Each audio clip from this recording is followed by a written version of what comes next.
Oui, merci Guillaume pour cet exposé. Je comprends le sentiment de Jean-Charles, mais je pense qu'il s'est un petit peu trompé sur l'esprit dans lequel Guillaume a fait cet exposé. Pour ma part, je n'y ai pas vu un prêche, mais j'y ai vu, disons, un cours sur le droit naturel. Bon, alors, ce qui fait que ceux qui ne connaissent pas bien cette notion, tout le monde en a entendu parler, hein, mais ceux qui ne connaissent pas bien cette notion ont pu acquérir certaines informations sur ce que certains pensent du droit naturel. Bon. Hmm. Donc, voilà, alors il nous a dit un certain nombre de choses qui ont éclairé non pas notre lanterne au niveau de notre opinion, mais notre lanterne sur ce que contient cette notion, si tant est qu'on puisse bien la circonscrire. Alors, moi je dirais que cet exposé qui est un cours, à la limite, il n'y a pas de débat derrière. Bon, il s'agit de savoir s'il y a un thème. Bon, un cours sur le droit naturel, c'est bien. Alors maintenant de quoi on va parler? Alors, par exemple, on pourrait dire, on va débattre sur doit-on inscrire le droit naturel dans le droit positif? Bon, voilà, là, on a de quoi parler. Mais est-ce qu'on a de quoi parler sur ce que vient de dire Guillaume? Je n'en suis pas persuadé. Alors, je vais quand même en parler un petit peu. C'est pour Bon, ça que, si tu me permets, Christian, c'est pour ça que je disais au départ que, à mon avis, il n'y avait pas énormément à débattre aujourd'hui à ce sujet-là, surtout qu'on aurait l'occasion d'en débattre par ailleurs. alors, ce que je vais dire, c'est pas un débat. Oui, oui, non, mais Voilà. Voilà. Je pense que cet exposé n'ouvre pas le débat. non. N'ouvre pas de Non, débat je parce suis qu'il d'accord. n'ouvre pas de questions, de questions précises. Voilà. Bon.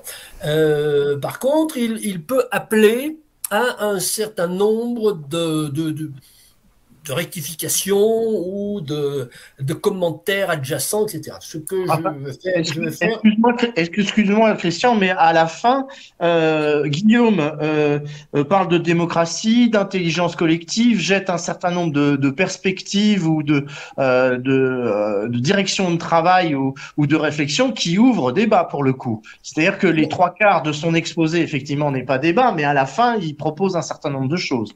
Non, alors je dis Non? non, je ne pense pas. Il donne les avis, hein, disons, bon, je schématise un peu, je caricature, il donne les avis des promoteurs du droit naturel. Les promoteurs du naturel pensent que ceci, pensent que cela, pensent que c'est un appel à la démocratie, voilà. Mais il n'y a pas de sujet de débat posé. Euh, voilà. Bon, enfin, je ne l'ai pas vu. Alors, bon, moi, ce que je voudrais simplement, simplement ajouter quelques corollaires. Enfin, bon, euh, je dirais que après ce que j'ai entendu, qui vient un petit peu confirmer ce que je savais déjà, puis effectivement préciser un certain nombre de choses, ça renforce ma conviction que le droit naturel, enfin, le mot droit est employé de façon inappropriée. Bon. Il s'agit tout simplement de l'exposer des besoins naturels de l'homme. Euh, donc, Guillaume nous a dit, en termes en guise de démonstration liminaire, le droit naturel, c'est, bon, je j'ai peut-être pas pris exactement les mots exacts. Les droits naturels sont des droits acquis à la naissance par tous les individus, dont les gouvernants sont tenus d'assurer la garantie. Bon. Alors, pour moi, il n'y a pas de droit. L'idée même que l'homo sapiens, bon, naît avec des droits est une idée complètement farfelue. Bon, naturelle ou positive ou artificielle, il n'y a pas de droit. Il y a des besoins. Bon. Et c'est ces besoins que on va éventuellement faire en sorte d'inscrire dans un corpus législatif. Alors, euh, ensuite, on nous a parlé de l'opposition. Alors ça, c'est bon, c'est un, disons, un serpent de mer. L'opposition entre droit naturel, droit positif. Alors pour moi, il n'y a pas d'opposition. Il n'y a pas d'opposition parce que le droit positif, c'est un ensemble de règles coercitives qui établissent des interdictions, ou des contraintes. Bon. Le droit positif, il expose des besoins. Bon, c'est deux choses totalement différentes. Et je rebondis sur quelque chose qu'a dit Jean-Charles. Il a dit, le droit naturel, Jean-Charles nous a dit, d'après ce que j'ai entendu, j'en déduis que le droit naturel, c'est tout ce qui est impossible à interdire. Et Jean-Charles, non, c'est le contraire. Le droit naturel, c'est tout ce qui est impossible à garantir. C'est pas tout ce qui est impossible à interdire. Si le droit naturel, c'est manger, boire, dormir, s'abriter, respirer, en quelque sorte de la liberté, eh bien, c'est justement ce qui est impossible à garantir. Bon, enfin, voilà. Alors, du coup, je me dis que le droit naturel n'est pas un droit, bien sûr. La preuve, j'y vois la preuve que l'impossibilité pour la loi de garantir un droit. La loi n'a jamais pu écrire la garantie d'un droit. Elle ne sait pas faire. La loi ne peut énoncer que des règles coercitives qui empêchent de faire certaines choses. Ce qui peut garantir des droits, c'est éventuellement des prescriptions, ce qu'on appelle les commandements opérationnels, des prescriptions de l'exécutif, qui mettent en place ces dispositifs qu'on appelle service public. Bon, par exemple, on met en place un service public, on établit, on dit, vous avez des droits, bon, mais il n'y a pas de loi qui dit que vous avez des droits. Encore une fois, si on se réfère à la DDHC, qui dit dans son article 2, je crois, compte tenu des droits imprescriptibles de l'espèce humaine que sont la liberté, la propriété, la sûreté, la résistance à l'oppression, compte tenu de tout ça, je vais vous dire un certain nombre de choses. Bon, dire ça ou rien, c'est exactement pareil.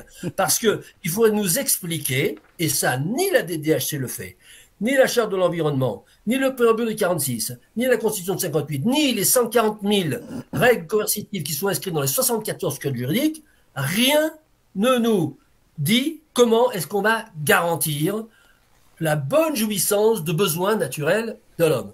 On l'a vu précisément dans l'article 5 du préambule de 46, lorsque on nous parle qu'on a le droit, que tous les hommes ont le droit d'obtenir un emploi. Bon. Dire ça ou ne rien dire, c'est exactement la même chose dans la mesure où derrière, il n'y a pas de loi qui oblige qui que ce soit à fournir un emploi. Donc c'est se moquer du monde. Alors, le droit naturel moderne. Bon, ça, j'ai appris quelque chose.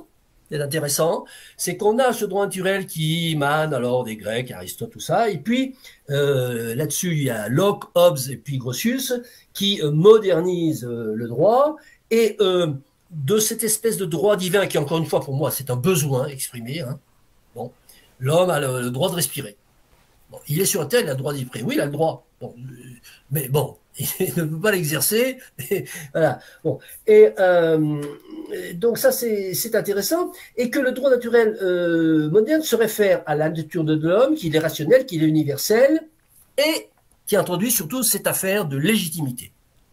Donc là, il y a également tout un champ de réflexion sur le légal, le légitime. Alors je pense qu'il est abusif de dire que le droit positif, c'est la légalité, et que le droit naturel, c'est la légitimité. C'est abusif, surtout si on se réfère à la consubstantialité qu'a indiqué Guillaume entre le droit naturel et la démocratie, parce que la légitimité, alors de mon point de vue, elle émane pas du droit naturel, elle émane de la démocratie.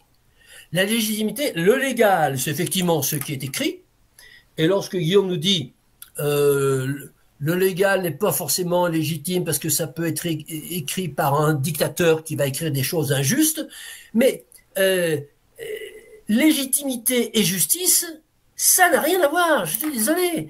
La légitimité, il s'agit de savoir quel est le dispositif d'écriture des lois que l'on valide comme étant légitime. Peu importe ce qui va sortir. Si on valide que la légitimité, c'est lorsque les lois sont écrites par la multitude, eh ben, on n'a absolument aucune garantie qu'il va sortir de cette multitude une loi qui sera éthiquement recevable. On n'a absolument aucune garantie. Donc, il y a cette confusion, non pas confusion, mais cette incertitude complète dans le fait que une démocratie, c'est-à-dire une démocratie, c'est une société qui écrit ses lois avec la multitude, va déboucher sur quelque chose ça va être légitime de par la procédure, mais le contenu de la décision, bon, correspond à une éthique qui n'existe pas. L'éthique est construite par la majorité. Voilà. Je pense que c'est à peu près tout ce que j'avais à dire, mais je suggère, puisque a priori on doit avoir plusieurs débats dessus, donc je propose un thème qui est: doit-on inscrire le droit naturel dans le droit positif? Je propose ce thème. Parfait, très bon thème, Christian, évidemment.